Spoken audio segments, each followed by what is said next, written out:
हाँ तो प्यारे बच्चों, सर्कल चैप्टर की असाइनमेंट के 19 क्वेश्चंस कर चुके हैं। 20th क्वेश्चन देखते हैं क्या कहता है। आप लोग क्वेश्चन को पढ़िए, ये एनसीईआरटी एग्जाम्पलर का क्वेश्चन है। Read the question carefully, draw the diagram and think at your own by pausing the video. तो क्वेश्चन को खुद से ज़रूर अटेम्प्ट करिए, तभी आपका जो कंट्रोल है वो अच्छा बन पाएगा और क्वेश्चन भी अच्छी तरह से समझ आएगा। ठीक है, चलिए तो मैं इस क्वेश्चन को आपको समझाने की कोशिश करता हूँ। फर्स्ट ऑफ ऑल हमें क्या गिवन है, tangents P Q and P R drawn to a circle. तो P Q and P R two tangents which have been drawn. Angle R P Q 30 degree है, वो भी हमें गिवन है यहाँ पर। And chord R S is parallel to the tangent. R S chord tangent के parallel है। तो अगर ये पैरेलल है, हमें पैरेलल लाइंस के सिंबल बना लेने चाहिए। अगर सिंबल बनाएंगे तो हमें नजर आती रहेगी पैरेलल लाइंस। ओके, तो हमें यहाँ पे फाइंड आउट क्या करना है। We have to find out this angle, angle R Q S, ये एंगल निकालना है। अब देखिए, इस एंगल को निकालने के लिए हम क्या करेंगे। अगर आप इस ट्राइंगल में देखेंगे, इस ट्राइंगल में आपको 3 एंगल मिलेंगे, एंगल 1, एंगल 2। अगर आप एंगल 1 और एंगल 2 निकाल लेते हैं तो जो थर्ड एंगल है, angle R Q S, you can find it very easily by using angle sum property. तो एक कॉन्सेप्ट यहाँ पे लगेगा आपका एंगल सम प्रॉपर्टी का। ठीक है जी। अब मसला ये है कि हमें 1 और 2 निकालने हैं। 1 और 2 निकालने के लिए हमें इस ट्राइंगल की हेल्प लगेगी। ये ट्राइंगल क्या है, जब भी आप टेंजेंट्स, एक्सटर्नल पॉइंट से टेंजेंट ड्रॉ करते हैं और उनके पॉइंट ऑफ कॉन्टेक्ट को इस तरह से कॉर्ड बना के ज्वाइन करा देते हैं, तो ये जो ट्राइंगल आपको मिलता है वो क्या मिलता है, आइसोसेलेस ट्राइंगल। तो अगर ये ट्राइंगल हमारा आइसोसेलेस है, ये 30 है, इसका मतलब ये दोनों angle each would be 75 and 75। ये दो बातें हमें निकल कर आती हैं हमारी आइसोसेलेस ट्राइंगल से। तो 30 से खींचकर हम इसको यहाँ पे आर और क्यू पे लेके आए। नाउ अब क्योंकि लाइंस पैरेलल हैं, तो एंगल 2 अगर आप नोटिस कर पा रहे हैं, ये मेरा जी बन रहा है। ऑल्टरनेट एंगल्स आर इक्वल, जब भी पैरेलल लाइंस के साथ जी बनता है ऑल्टरनेट एंगल इक्वल आते हैं। तो अगर ये 75 है तो एंगल 2 कितना आ जाएगा बच्चों, 75। मैं सिर्फ आपको ओवरव्यू दे रहा हूँ। ओके, अब हमें एंगल 1 भी निकालना है और इसके बाद हमारा जो ऑल्टरनेट एंगल का कॉन्सेप्ट यूज हो गया। और अगला कॉन्सेप्ट कौन सा है, alternate segment theorem. Alternate segment theorem हमें क्या बताती है कि सर्कल टेंजेंट, टेंजेंट से कोई कॉर्ड बनाई टेंजेंट के पॉइंट ऑफ कांटेक्ट से और इसको यहाँ पे कनेक्ट कर दिया, तो angle between chord and tangent is equal to angle made by the chord in the alternate segment. तो अगर आप यहाँ पे देखने की कोशिश करेंगे तो आपको दिखेगा कि ये हमारी टेंजेंट है और ये टेंजेंट के ऊपर पॉइंट ऑफ कांटेक्ट पे एक कॉर्ड है। तो ये एंगल जो है, ये आपको नजर आ रहा होगा, ये angle is equal to angle made by the chord in the alternate segment. तो अगर ये 75 है तो आपका 1 भी 75 डिग्री आ जाएगा। तो बस इतना ही क्वेश्चन है। तो दोनों का सम आ जाएगा 150। तो angle P Q S R Q S आपका 30 डिग्री आएगा। ये मैंने सिर्फ आपको ओवरव्यू बताया कि अगर आप क्वेश्चन को ट्राई करना चाहते हैं तो खुद से ट्राई कर सकते हैं। अभी मैं इस क्वेश्चन को पूरा सॉल्व करके आपके सामने लिख कर दिखाता हूँ आपको, क्योंकि हमारा आइडिया सिर्फ ये नहीं है कि आपको क्वेश्चन समझ आ जाए। मेरा आइडिया ये है कि आप एग्जाम में भी तो लिखने लायक हो, तो उसके लिए हमें थोड़ी सी मेहनत करनी पड़ेगी। चलिए ट्राई करते हैं क्वेश्चन को। कॉन्सेप्ट मैं यहाँ पे लिखे रहने देता हूँ। तो सबसे पहले हम आइसोसेलेस ट्राइंगल यूज करते हैं और आइसोसेलेस ट्राइंगल की हेल्प से हम ये एंगल और ये एंगल दोनों निकाल लेते हैं। इन दोनों एंगल्स को मैं नंबर दे देता हूँ, एंगल 3 एंड एंगल 4, और इन दोनों एंगल्स को नंबर दे देते हैं, एंगल 1 एंड एंगल 2। चलिए, तो in triangle P Q R we can have P R equal to P Q. Reason being tangents from external point to circle are equal. ठीक है जी, ये दोनों टेंजेंट्स हमने इक्वल कर दी। तो therefore we can say which implies angle 3 equals to angle 4। Angle 3 equal to angle 4 क्यों, यहाँ पे रीजन हमें देना पड़ेगा। एंगल इसको आप ले लेते हैं, एक्स मान लेते हैं। इसका रीजन क्या है, angles opposite to equal sides are equal. इसका मतलब एंगल 3 और 4 दोनों इक्वल हो गए और दोनों को हमने क्या लेट कर लिया बच्चों, एक्स लेट कर लिया।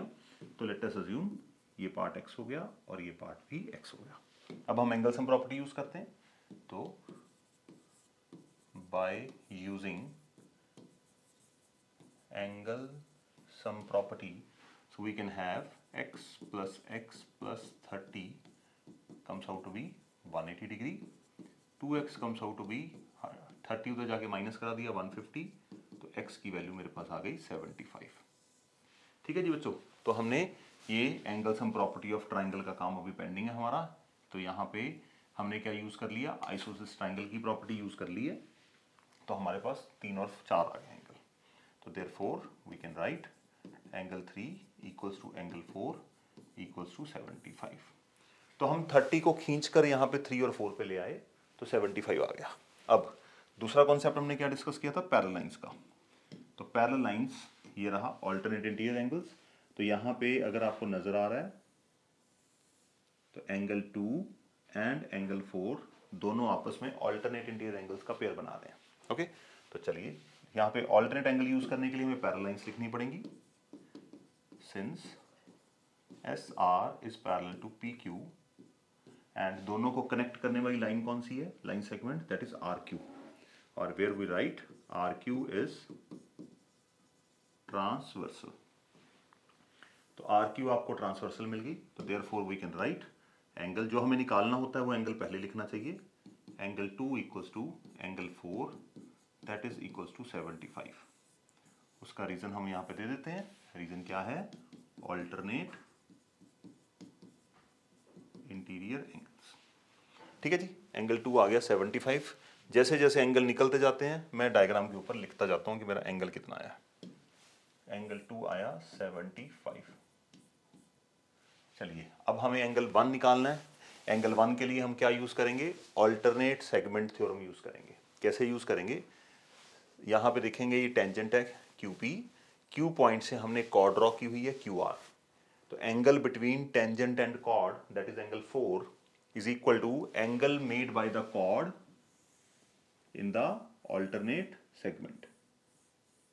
तो ये दोनों एंगल आपस में इक्वल हो जाएंगे ऑल्टरनेट सेगमेंट थ्योरम से। Angle between tangent and chord is equal to angle made by the chord in the alternate segment. ये बात आपको याद रखनी है, ये बहुत इंपॉर्टेंट है, इसके बिना आपके बहुत सारे क्वेश्चन फंस जाएंगे। Okay, also angle between tangent and chord drawn through the point of contact is equals to angle made by the या subtended by the chord in alternate segment. तो मैंने पूरी थ्योरम यहाँ पे लिख दी है। तो इसका मतलब एंगल 4 किसके इक्वल आएगा, एंगल 1 के। तो जो एंगल आपको पहले चाहिए, जो एंगल फाइंड आउट करना है उसको हमेशा पहले लिखना। तो यहाँ पे हम क्या लिखते हैं बच्चों, angle 1 equals to angle 4 equals to 75। तो यहाँ पे हमने निकाल लिया बच्चों एंगल 1। एंगल 1 कितना आया हमारे पास, एंगल 1 आया है 75। जस्ट अ मिनट, तो ये भी 75 आया, ये भी 75 आया। What we are left with, we have to find angle RQS। तो in triangle RQS by angle sum property. Exam में ASP मत लिखे आना, एग्जाम में पूरा लिखे आना। We can write angle 1, angle 2, angle RQS equals to 180 degree. तो 175, 275 plus angle RQS equals to 180, so it comes out to be angle RQS should be 150 minus कराएंगे तो 30 डिग्री। तो 4-5 जो कॉन्सेप्ट्स हैं वो रेगुलरली अप्लाई होते रहेंगे हर एक प्रॉब्लम में। तो जो आपके लिए नए कॉन्सेप्ट हैं आप उनको रोज पढ़िए, उनके साथ बात करिए, दिमाग में बैठाइए, क्योंकि वो कॉन्सेप्ट आप भूल जाएंगे और क्वेश्चन आपको मुश्किल लगना स्टार्ट हो जाएगा। ठीक है जी, चलिए नेक्स्ट क्वेश्चन देखते हैं।